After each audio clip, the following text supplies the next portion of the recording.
Dearly beloved sisters and brothers, peace be with you. We are now on the second Sunday in Ordinary Time. Next Sunday will be our celebration of the great feast of San Torino, but we will not have a Mass here. We will hold the celebration in St. Marien Kirche in Bad Homburg. So we are inviting you to go to Bad Homburg for our Sinulog Festival 2024.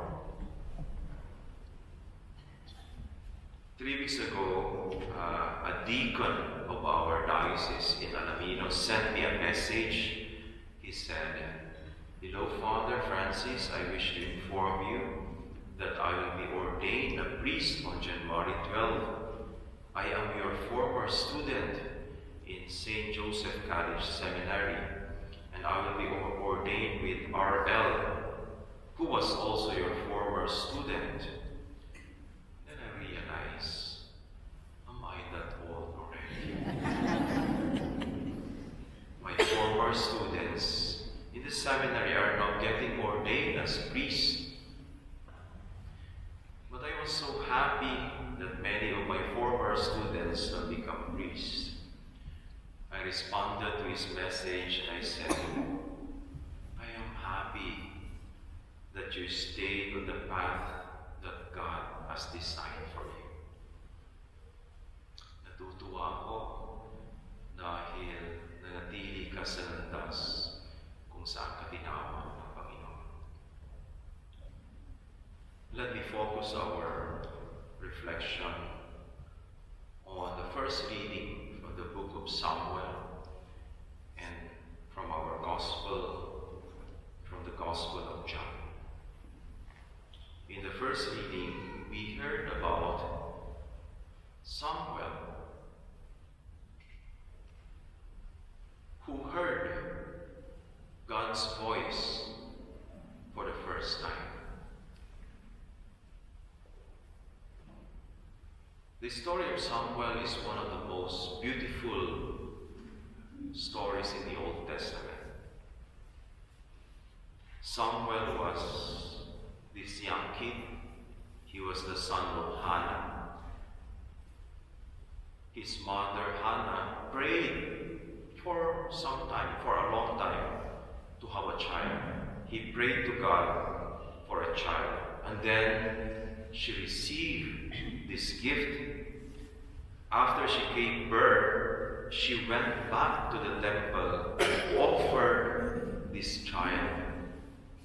And she entrusted Samuel to Eli, who was a priest in the temple. Beautiful. Hannah prayed for a gift, for a child. And when she received this gift, she returns back to God and gives it back to God as a gift. And in the reading that we heard today, Samuel recognized God's voice for the first time. First, he was not familiar with the Lord because his relationship with the Lord was through the priest, Eli, who was taking care of him. But as he was growing up, as is told by the story, he was with Eli, sleeping, and then Samuel heard a voice. He thought it was Eli. Second time, he heard a voice. He called on Eli. He thought it was Eli. And the third time, Eli said, I was not the one who called you. If the voice calls you again, say, Here I am, Lord. Your servant is listening.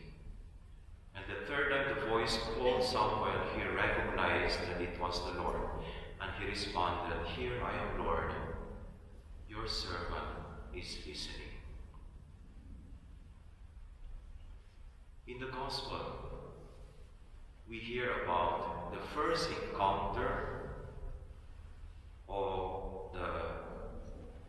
first disciples of Jesus uh, with, with the Lord. It was the first encounter with Jesus. Andrew was the first to meet the Lord.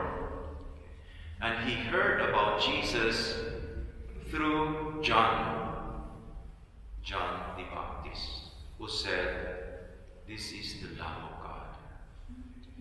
And so Andrew was very curious about Jesus, and he followed him and asked him, "Where are you staying, Lord?" And then Jesus said, "Come, and you will see." And then when he saw, and he knew more about Jesus, to his joy and excitement, he went back home and told Peter, "Come, I have something interesting to show you." So he brought Peter to Jesus. And when Peter met the Lord, Jesus said, "I know you. Your name is Peter, but your name will be Cephas." What are the lessons of these readings? First, God knows us personally.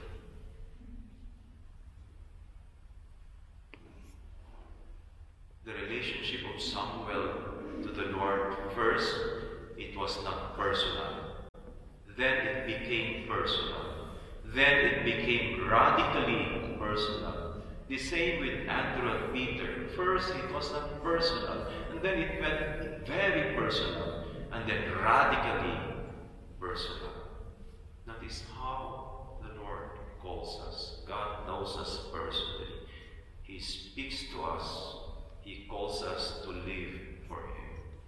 He has a word for us. Second, the challenge for us now is to answer God's invitation. To use the words of Samuel, "Here I am, Lord. I am listening."